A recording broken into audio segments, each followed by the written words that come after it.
2008년도에 금융위기 때 안 좋았다 이렇게만 생각하시지 말고 그 시기 안에서도 자본주의로 인해서 돈의 길이 흘러가는 게 있었다.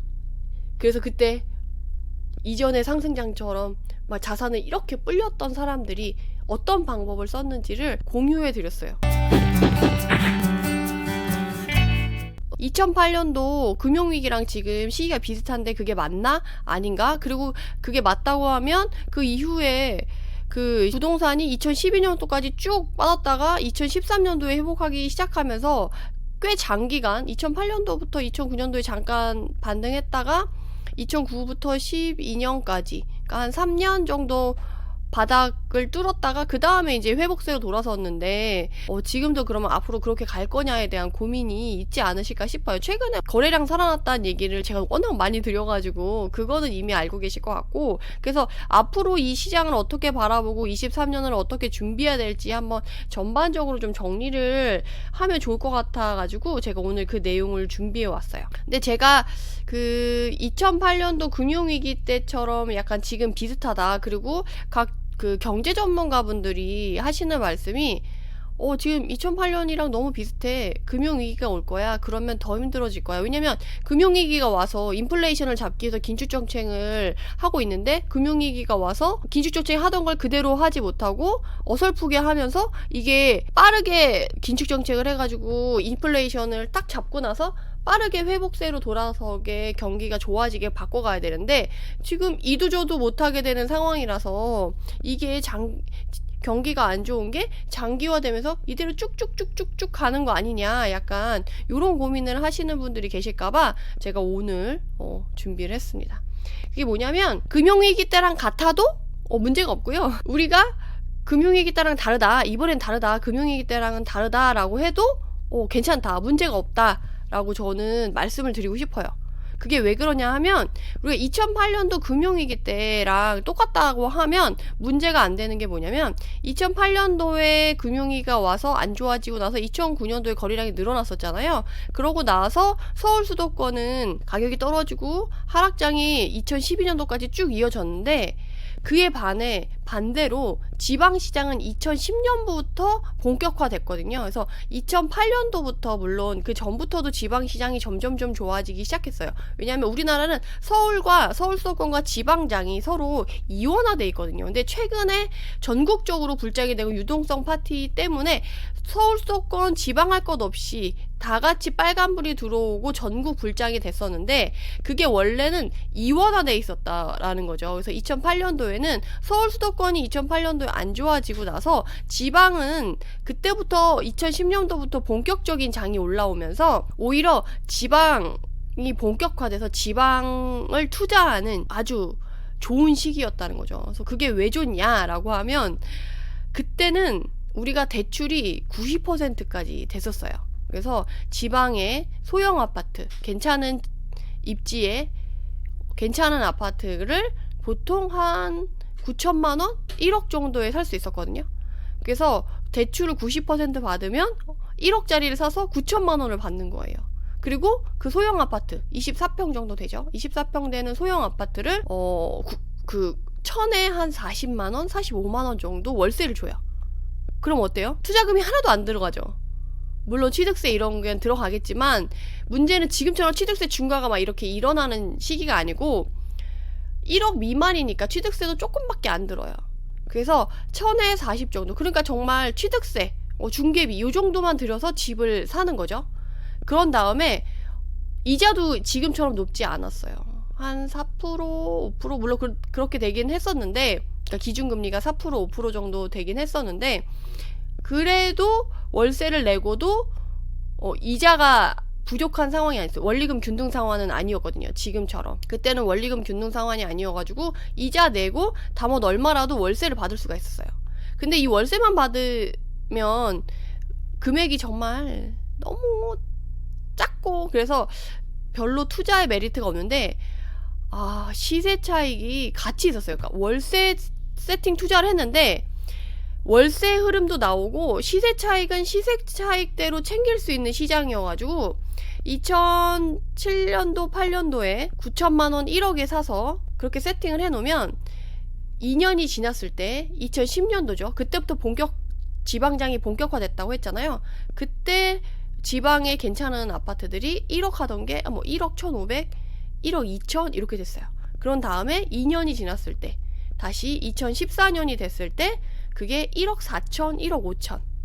그리고 2015년, 16년 서울에 장이 열리기 시작해서 갭 투자가 막 활발할 때 지방도 끝 한 16년도까지 같이 움직이기 시작했거든요. 그래서 그때까지 해서 1억 7천.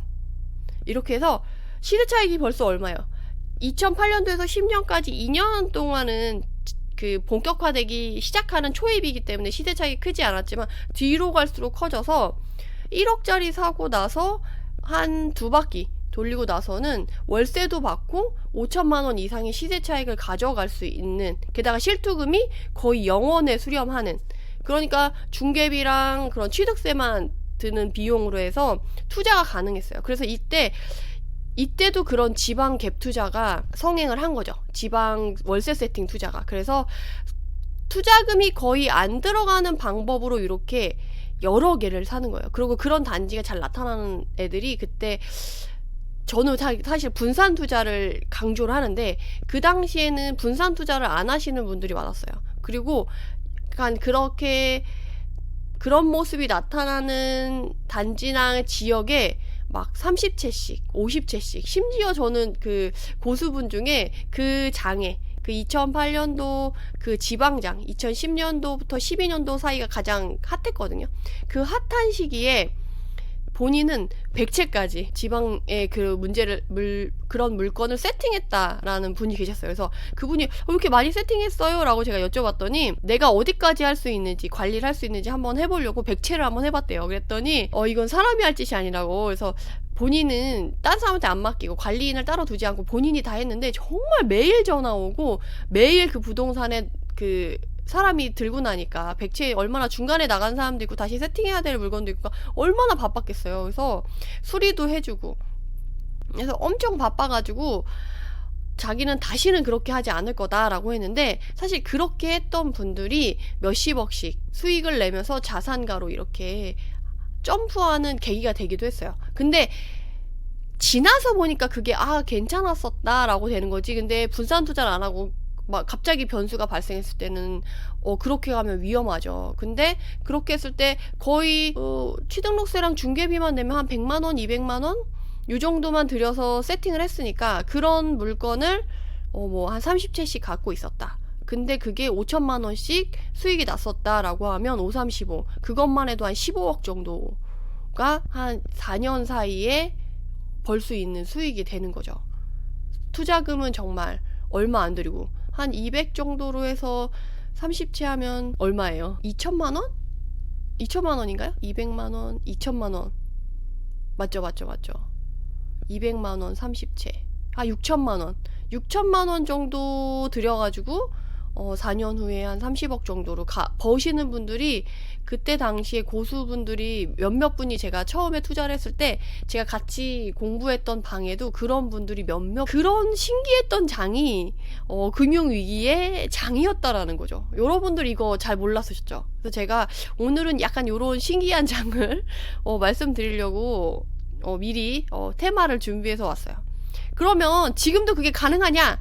라고 했을 때 지금은 똑같이 흘러가기는 좀 어려워요. 그때 시장이랑 지금 시장은 다르잖아요. 근데 요새 전문가분들이 많이 얘기하시는 부분이 2008년이랑 너무 비슷하다. 2008년이랑 비슷하니까 부동산이 안 좋은 분위기가 길게 갈 거야. 안 좋을 거야. 라고 얘기를 하시는데, 사실은 제가 그러니까 이 얘기를 드리는 이유가 뭐냐면, 시장이 안 좋고 분위기가 안 좋고 해도 어쨌든 우리가 자본주의 사회에 살고 있고 자본주의 시스템 안에서 움직이는데, 그러면 자본주의는 어쨌든 어느 방향으로든 물길을 만들어서 가거든요. 그래서 돈이 움직이는 길이 있어요.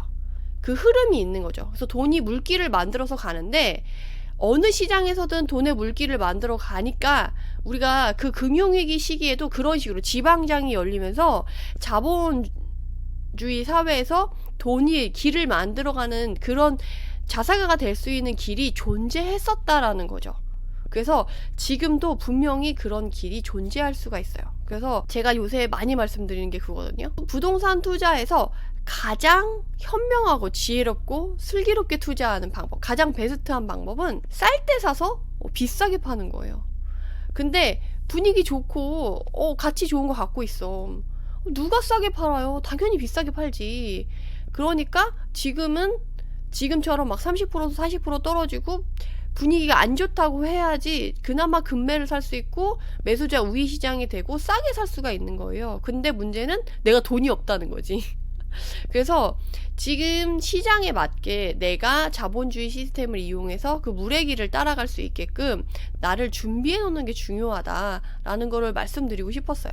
그리고 최근에 대출 금리가 많이 떨어지면서 이제 대출에 대한 공포는 약간 좀 내려놔도 되지 않을까 싶어요. 왜냐면 추후에 물론 금리 인상이 더 있을 수는 있는데 기준금리가 사실은 은행에서 서로 그 기준을 잡을 때 쓰는 거고 그걸 기준으로 해서 은행이 나중에 이제 시중금리나 이런 것들을 반영할 수 있게 되는데 최근에는 기준금리가 너무 빠르게 오른다고 해서 시중금리가 더 빨리 올라서 지금 문제가 됐었던 건데 이것의 갭 차이에 대해서 이제는 줄여가고 빠르게 금리가 시중금리가 떨어지고 있는 상황이잖아요. 물론 예금 금리는 빠르게 떨어지는데 대출 금리는 좀 느리죠. 그리고 무주택자나 다른 일반 DSR 여유가 있고 문제가 안 되시는 분들은 한 3%대까지 가능한데 물론 다주택자분들은 아직도 좀 고금리로 빌려야 되긴 해요.